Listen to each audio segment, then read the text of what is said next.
কে বাঙালি, কে পাহাড়ি, কে আদিবাসী সেটা বড় কথা নয়। আমাদেরকে সবাইকে মানুষ হতে হবে, মানুষকে মানুষ হিসেবে বিবেচনা করতে হবে। লড়াই যে ঘটনা ঘটেছিল, সেই জ্বর, সেই আগুন, সেই রাঙামাটিতে গিয়ে ছড়াতো না।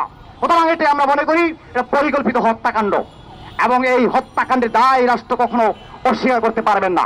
সুতরাং এই দায় রাষ্ট্রকে নিতে হবে। 4 জন শহীদ হয়েছেন, যারা প্রাণ হারিয়েছেন, তাদের পরিবারকে যথাযথ একটা ক্ষতিপূরণ তাদেরকে দিতে হবে, এবং তাদের পরিবারকে পুনর্বাসনের ব্যবস্থা করতে হবে রাষ্ট্রকে। সেই সাথে যারা আহত হয়েছেন তাদের চিকিৎসার ব্যবস্থা রাষ্ট্রকে গ্রহণ করতে হবে, এবং সেই সাথে যারা সেখানে হত্যাকাণ্ডে জড়িত ছিলেন এবং যারা উস্কানি দিয়েছেন তাদেরকে আইনের আওতায় নিয়ে এসে বিচার করতে হবে। এবং তাদেরকে আমরা মনে করি আমরা এই রাষ্ট্রের বিচার ব্যবস্থার কাছে আমরা স্থায়ীনতায় পড়ে গেছি। উদাহরণ, এটাকে একটা তদন্ত করতে হবে, এটা আন্তর্জাতিক তদন্ত কমিশন গঠন করে এটা সুস্থ তদন্ত করে এটা বিচার ব্যবস্থা তৈরি করতে হবে। সুতরাং আপনি আমাকে মারছেন, আমি আপনাকে মারছি, এটা দিয়ে আসলে কখনো নতুন বাংলাদেশ আমরা রূপান্তর করতে পারবো না।